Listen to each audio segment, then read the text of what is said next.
Try RotoWire today. Free. Go to rotowire.com/try. So let's jump into some news and notes. There were a lot of injuries over the weekend. It's like I said earlier, I had one of the teams that had 7 guys, the Red Crosses. Let's start with the big name players. We had a couple of guys that were injured this week. Christian Yelich, he's considered day-to-day due to some lower back tightness. Usually that wouldn't worry me, except Yelich just has back issues. And every time you get back issues, those things linger. I really want to see him back in the lineup because this one worries me until it doesn't. I guess is probably the best way to put it. Yeah, I agree, absolutely. And if his back's bugging him, is he going to be able to hit for power? Is he going to be able to run? Yeah, that's the run. The running's the key part for me. Yeah. Well, both are kind of key. Yeah. I need him to hit for power too. I do, but I don't even think of like attempt stolen bases if he's got some back issues, and that's just, there's a reason that it's kind of like Yati. There's a reason that Yelich is that far up there because you're hoping for some stolen bases out of that pick. Yeah, you are. And he actually has that. He has 2 stolen bases coming into the day. He's hitting 320. Does he have a homer yet? Do you have a homer yet? Does not have a homer yet. What's his K rate? It's like 37%. So because we bet on K rate and batting average, so I'm winning the batting average easily, but the K rate you're winning easily. Yes. I think it was like we split it in the middle somewhere like 26 or something like that. Yeah, I think actually. Oh wow, did I go that low? What was I doing? No, it might be 26. I think I forget which, but I think you gave me the better K percentage, and I think I gave you the better batting average rate. I think that's what it was. I think we pretty much guaranteed we're going to split it the way we did it. But Anthony Rendon sat Saturday, was going to sit today. They got rained out. Sounds like he's likely out on Monday with a sore groin. This is obviously a tough one. A guy you took in the 3rd or 4th round, and they're playing Monday and Tuesday and off Wednesday. They play Monday, Tuesday, Wednesday. They're off Thursday. If he hasn't played Monday, it's tough to use him for at least the first half of this week. Yeah, and they already said he's unlikely to play Monday. So, yeah. I mean, and with the busier schedule, too, there's a lot more opportunity cost if he misses out. Sure. Chances are you're going to have someone that's got 3 games. Mm-hmm. And if you start him, and remember, we've never had this whipsaw with Anthony Rendon before. Never. At least there's no Coors Field series for him to sit out this time. Oh, I do remember that. That was brutal. Oh, yeah. And then, But, yeah, he hit his first homer on Saturday, but then he hurt himself on a throw subsequently in that game. He was the one in that 14-1, if I recall correctly. Oh, that's right. So he came out in part of that game. He's like, my work is done here. But Josh Donaldson on the plus side had 6 at-bats in a sim game on Sunday. Did hit a home run. Sounds like he had no issues. This is gonna be one of those ones that, like, every time he runs to first or runs to second, you're gonna be like, hold your breath. But it sounds like he might get back in the lineup pretty early on this week. 7 games for them against Boston to start off with. 4 against Boston in Minnesota. You'd like that. And then at the Angels, and if he makes it all the way through, you get rewarded with the Quintana game on Sunday. So that's pretty handy. The question is, did he get thrown out when he ran the bases after that simulated homer? Was there a simulated ejection as well? There should have been, right? I don't even know. I think if he's in the lineup, you just use him until he gets hurt. I think is the only way to treat Donaldson right now is you want those at-bats. If he's in there, use him because we don't know how long we're going to get him for. Right. Mookie Betts missed the weekend series, so the Dodgers were without Betts and Bellinger this week. Bellinger went on the IL on Friday, which is kind of weird. Like, I watched that play against the A's, and looked like he got spiked, and he has a bruised calf, but I guess the Dodgers can be as safe and cautious as they want to be. They're going to win games anyway, but Betts is hopeful for Tuesday. They don't play Monday, so you're going to have to make a decision, but there are a lot of guys that do play Monday. But if he does play, he gets 3 against Colorado. You're going to want those starts. They are at home, but you're still going to want those starts against Senzatella Gray and Austin Gomber. Mm-hmm. He's a tough one. I guess you have to hope that you have another guy doesn't play Monday that you can put in Tuesday, but I don't think you can afford to sit him. You probably got to risk this one. Yeah, I mean, it's your first round pick. That's kind of the line. But again, so frustrating because it's they're not going anywhere. It's not like that's a travel day. They're home. Yep. Play on Monday. What are you? And they're not. They don't have any reason to give updates on Monday either. Like usually you get the the pregame media stuff with the manager where they talk about the injuries in the lineup, but you're not going to have that. I think the way to do it is you gotta hope you have someone. I think I said earlier 18 teams play 7, so you're gonna have a few teams that are off on Monday, but not many. I'm looking at the schedule here. It looks like the Dodgers and Colorado might be the only teams off Monday, so that doesn't work very well. No, it doesn't. It's super frustrating. Yeah, we have 14 games on Monday, so unless you have a a Rockies outfielder that you can kind of hold out, or a different Dodgers outfielder, you have to make a decision before the Dodgers lineup on Tuesday. Or any other West Coast team, Really. Yeah. Then you could wait that night, but the Dodgers don't play till Tuesday. That still makes it tough. Yeah, exactly. You're kind of hoping for I guess San Francisco's at home, Arizona's at home. You're still a day ahead with. There's not too many. Yeah, you're exactly. But I mean, at least you can wait to the latest possible on Monday, I suppose. I guess that's true. Yeah. Cincinnati at San Francisco. There's not too many West Coast teams at home either. That's the other. I just don't think we're gonna get any Dodgers news really tomorrow, unless they put him on the IL or something. I think we're gonna get an update on him for Tuesday. Right. Well, and that's just the thing too. I mean, with lack of access these days, with so many things Zoom oriented. Yep. Yeah. There's no reason for them to make them available. So yeah, it's kind of tough. Sonny Gray on your Reds expected to pitch this week. He's going to face the Cleveland. He's going to face Cleveland on Friday is kind of the hope. Jeff, if you have Sonny Gray in a 12 or 15 team, are you starting him this week out the bat? Push play for Sonny Gray. Yes, I would start him. George Springer, speaking of all-star outfielders, we're talking about bets. Sounds like he has a full recovery from his oblique, which is a good thing, and he's day-to-day really with the right quad strain. I kind of sneakily think the right quad strain might have been the best thing to happen to him. Gives him a couple extra days from the oblique, because the oblique's always the one you worry about coming back a little bit too soon from. So I think once he comes back from this one, we'll be good to go. I think he's probably going to be back this week, though. Except the other thing you always worry about coming back from too soon is a quad strain or a calf strain.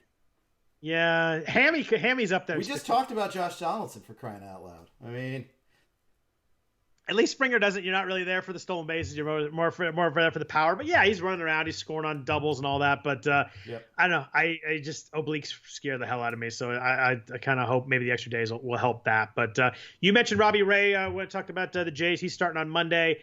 Archie Bradley went on the IL with an oblique strain. He wasn't really saving games anyway. I assumed he was be dropped anyway, but he can be fully dropped. We already talked about Jesse Winker. Miguel Cabrera, 10-day IL with a bicep strain. No timetable on this one. They signed Renato Nunez is playing first base for them now. I don't know. There's some people that liked Miggy as kind of a sneaky late corner, but I kind of just think he's a drop right now.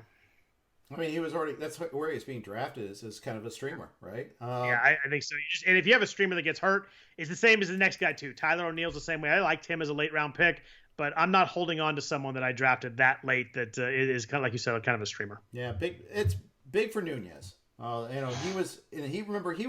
was kind of a surprise he didn't make the team out of spring training. He was at the alternate training camp site. I think he struck out two or three times today.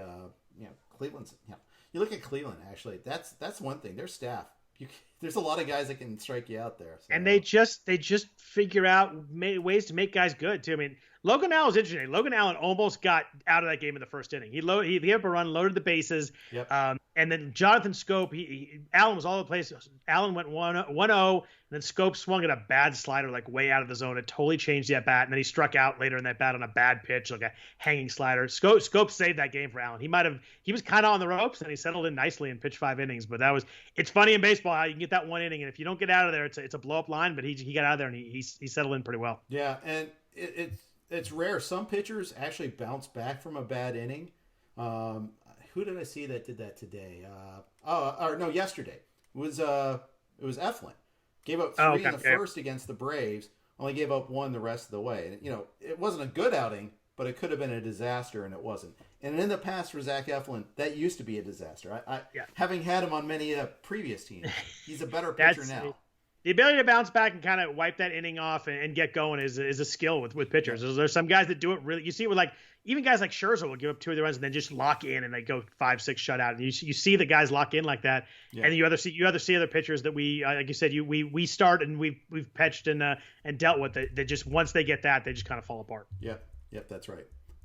We mentioned Tyler O'Neill. I think he's a drop also. He's on the 10-day IL with right groin tightness. So I think that you can move on and grab another outfielder you can use in the next couple weeks. Maybe, but I will say this. I want to hold on to him.